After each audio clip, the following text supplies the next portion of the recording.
Welcome to Engineering Influence podcast from the American Council of Engineering Companies. And today we're going to be discussing something very near and dear to our hearts, especially these days with the rapid growth and pace of technology and how it intersects with the AEC industry. There's no question that the global infrastructure sector is facing significant capacity challenges. Driven by rising material costs, labor shortages, limited funding, and demand for new projects, all of these continue to grow. And embracing innovation and digital tools is going to be essential to overcoming a lot of these challenges. And technology can maximize efficiency, optimize resource allocation, and ensure that every dollar spent has the greatest possible impact. It's a very, very challenging equation, but it's something that our industry can leverage technology to really help solve these challenges. To have this conversation, I'm very pleased to be joined by Amy Bunszel. She is the Executive Vice President, Architecture, Engineering, and Construction Solutions at Autodesk. Amy, thank you very much for coming on the program and the time difference, coming up, waking up and joining us early in the morning out in San Francisco. Thanks, Jeff. Happy to be here. So, Amy, let's start off with kind of explaining, your role with Autodesk and kind of how Autodesk fits into the ecosystem with the industry and how your products are helping address a lot of these challenges. Happy to. So at Autodesk, I run the team that builds all of our architecture, engineering, and construction software solutions. And so with those tools, our customers are pretty much able to design and make anything and everything. And in my world, we're focused on obviously buildings, but also infrastructure, whether it's roads, bridges, highways, water infrastructure. We're very excited about helping our customers tackle some of these challenges we just discussed and really help them make a digital transformation that will help them, as you said, make every dollar work the best for society as well as for the companies doing this important work. Without question, I think that the industry is really changing in response to the availability of technology and technology being integrated into almost every step of the process with design.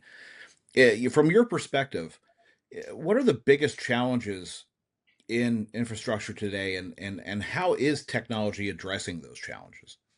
It's a story of positives and negatives, right? Hmm. We know that there is so much work to do, and there's certainly quite a lot of funding flowing around the world to address infrastructure challenges.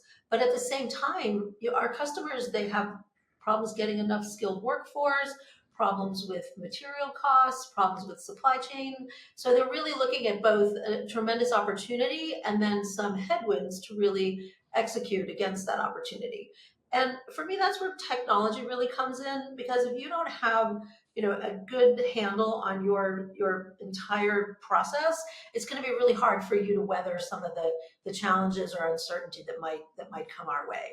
And then as you build this digital backbone, you can start to really answer different kinds of questions, like Hmm. understanding if you are managing some of the aging infrastructure in the US, for example, understanding which assets are likely to fail first and Hmm. focusing your maintenance dollars there, or understanding what the impacts of a climate disaster might be on a certain locale, and then preparing in advance for that. So technology really starts to open up the ability to anticipate problems before they happen, and then also complete the new work that's happening in a, Hmm. in a more effective way, so it's more resilient for the future.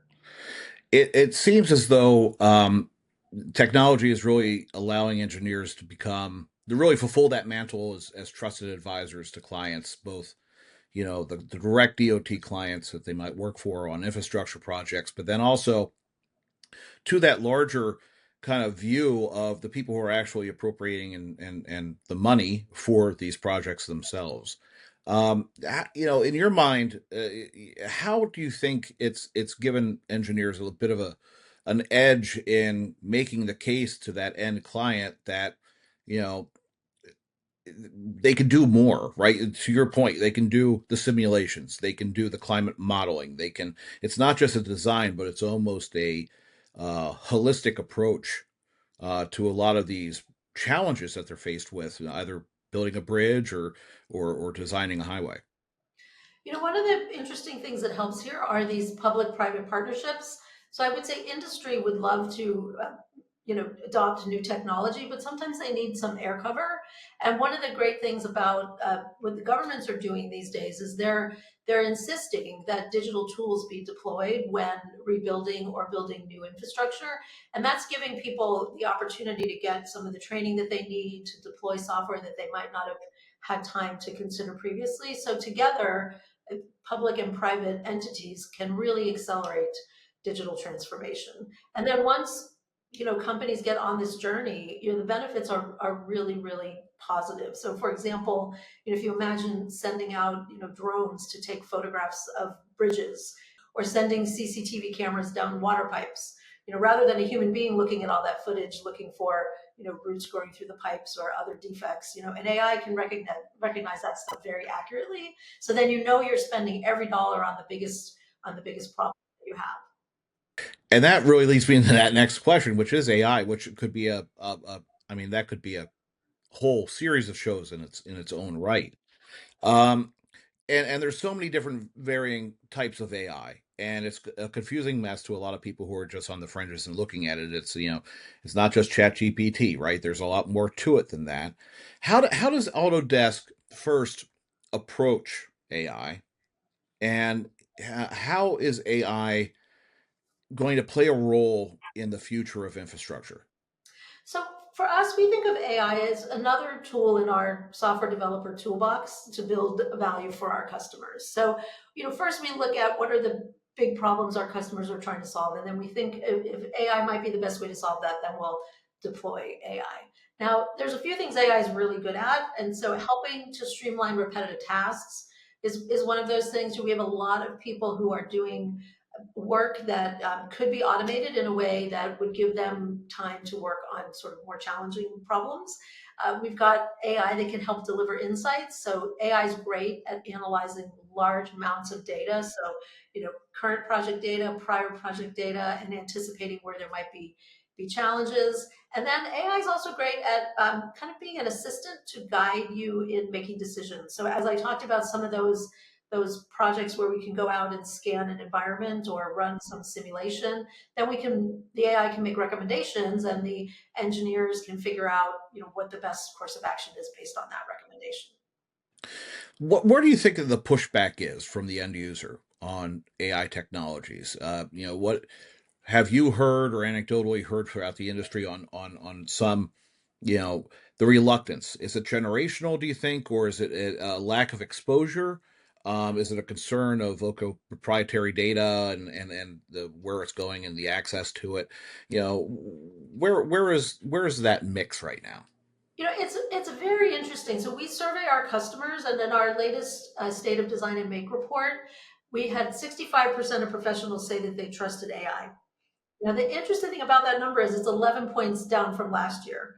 So last year, three-quarters of the people we surveyed were fully ready to trust AI. And I think for me, the reason why that number went down is people are starting to move beyond the hype and start to educate themselves and understand, the benefits and also the challenges that come with AI.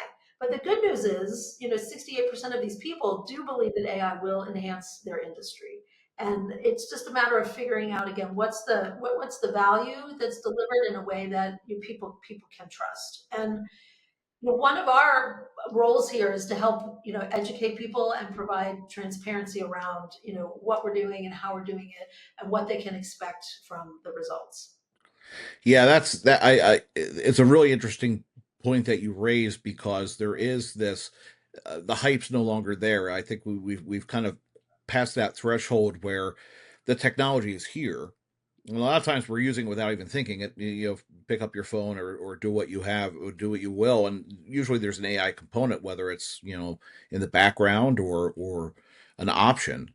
Um, Hmm. and it seems to be a fairly low barrier of entry. I mean, small firms, large firms can take advantage of it, but it is now the daunting task of the hype's over, the technology is here, and how do I exactly, as a firm leader or someone who's leading a project team, integrate this into my business? Yeah, Uh, and some of it's very pragmatic. So we have a capability in our construction cloud called Ask Your Specification. It's part of the Autodesk Assistant, and you basically can ask natural language questions to a 1,000-page specification, and it will pull out all the concrete information for you, or all of the window specifications, so that instead of a human being having to pour through these documents, the AI will get you the information. It will cite where everything came from, and now you've gotten good, accurate information, and you've freed up time. So those are the kinds of use cases where people will start and get used to things. But then the other problem they have with AI is AI. You need to be digitized to take advantage of a lot of these things. So you need to be in a position where you've got you put some capability in your organization where you can unlock AI's potential because you've got the data ready for it. That's a really good point because AI models are only as good as the information you feed it. It needs to learn off of the data that you have, and one of the things which is really good at is unleashing potential or creating efficiencies. And if your firm has a library, a historical library of past projects, RFPs, things are in the marketing side of the world, but then also when you come to code specifications and things that usually take a lot of time and a lot of man hours, if you're able to digitize that information and feed it into a model, that allows you to spend less time doing things that you otherwise wouldn't do, the actual engineering work, and use AI to take care of that. And then you can pick up and then say, okay, I can move forward here and save time and create efficiencies for the end client. Absolutely, that's exactly how it will play out. So, from a policy perspective, what do you think policymakers should be doing, yeah, to encourage these technologies? You did mention the private public partnerships, which of course is a very important aspect there. But is there anything else that should be done? I always think about the federal level whenever a surface transportation bill comes out. There's a technology title, or they try to put a technology title into it. The problem is that the understanding of technology in the private sector generally speeds far past public sector understanding and implementation. So, where does Autodesk kind of fit in with that kind of part of the discussion? Well, I just got back from a trip to Washington, D.C. as part of the ASCE's 2025 infrastructure report card. And really, one of my focus areas there was to be talking with people on the Hill about the importance of having digital technology be part of the funding as we're looking at modernization and rebuilding and new projects. And so in the IIJA, there was this program called the Advanced Digital Construction Management Systems Program, ADCMS. Very hard 5-letter acronym for me to remember, but the wonderful thing about this program was that it provided seed funding to help departments of transportation start digitizing and starting on this journey of creating a common data environment, training their people, embracing digital workflows. So that type of kind of air cover or encouragement is really important to getting these people moving forward. And when you think about how poor the infrastructure report card scores are, there's definitely an opportunity to use technology to spend every dollar that's coming into the ecosystem as best as possible. Yeah, because using these technologies really does create the opportunity for a piece of legislation to have a long term impact, right? If you're able to create the digital environment to do this work, um, we always think about these things kind of, I think, in terms of one transportation bill will be replaced by another transportation bill, will be replaced by, so the iterative legislative process. There's not a lot of forward thinking, long term planning. A lot of times on these programs, it's fund it for the next 5 years. The next 5 years, we're going to fund it, hopefully again. Um, in your view, in those conversations, how did was a lot of that like? No, start thinking long term. If you use if you use these digital techniques, you can actually have a bill that has a long term impact. Yes. Then the word of the day there is resilience. I think people have realized part of the challenge we have with the infrastructure in the United States today is that it was hard to maintain. And some of that was because it was all analog. There was no digital record. There were not digital tools to survey and understand the conditions. And so as you build this common data environment that contains a digital record, almost like a digital twin of the physical asset, then you're able to think about predictive maintenance, which is so much cheaper than waiting for a catastrophe before you repair something. So again, it allows that optimization of dollars over a long period of time, the whole lifetime of a particular asset. Yeah, absolutely. So in if I'm a engineering firm, if I'm an ACEC member, and I'm interested in learning more about Autodesk and the opportunities that you offer for firms to take advantage of digital tools and potentially even AI, where should they go to find you? Well, I'm on Autodesk.com. We certainly have a lot of information that helps people in the AEC industry look, in some cases, look at customer success stories and maybe see inspiration on where they might start from customer success. And then also we have tons and tons of information on the products. And then we also have a strong channel partner network across the United States. It's quite easy to go in, put in your zip code and get some ideas of people that can partner with you on your journey as well. Fantastic. I know we're getting probably by the time that you're seeing this, we're going to be at the tail end of our annual convention, and I know that Autodesk is always engaged with that. It's a opportunity to kind of discuss things. We ACEC has a technology committee now. We're very cognizant of the impacts of technology and the need to really stay ahead of the curve, especially when it comes to things like AI, digital twins, digital delivery, all these things that can really revolutionize the industry and make things a lot easier for firms to do their work, but then also to kind of change the business model that they're under. One question I do have on that is from a business model position, right? I talked to some engineers and people who are very forward leaning in digital delivery, and they're saying, I design a bridge and I design a bridge. Why can't I actually view this bridge almost as a subscription service? Why can't I design the bridge, have the predictive maintenance, and I own the data, and I will manage it all on instead of a one-time kind of contract. Instead, I will design and I will for the life cycle of this bridge, I will manage it. Yep. Um, how's that? How have you seen that thought process kind of evolve over the past couple of years? So I fully support that forward thinking idea. And the great thing about that is you're taking data that you've created and built throughout the design and construction process, and now you turn that data into more value for the customer.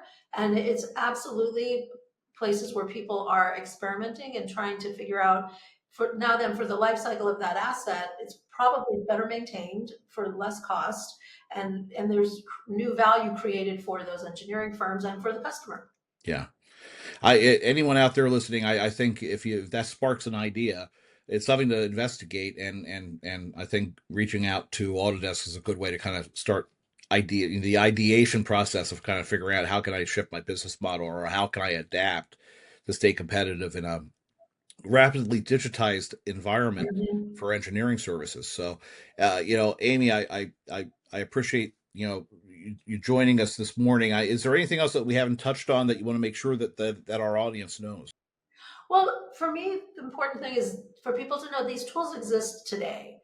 And we're talking about technology that's proven, it's being used, all across the world to help deliver better projects, on budget, in some cases even earlier, because some of the mistakes that would have happened from, mismatched data and such are not occurring. So I would take away the idea that this is not an experiment. This is really technology that has been proven, and it's just a matter of scaling it across different industries that haven't adopted as much as some others.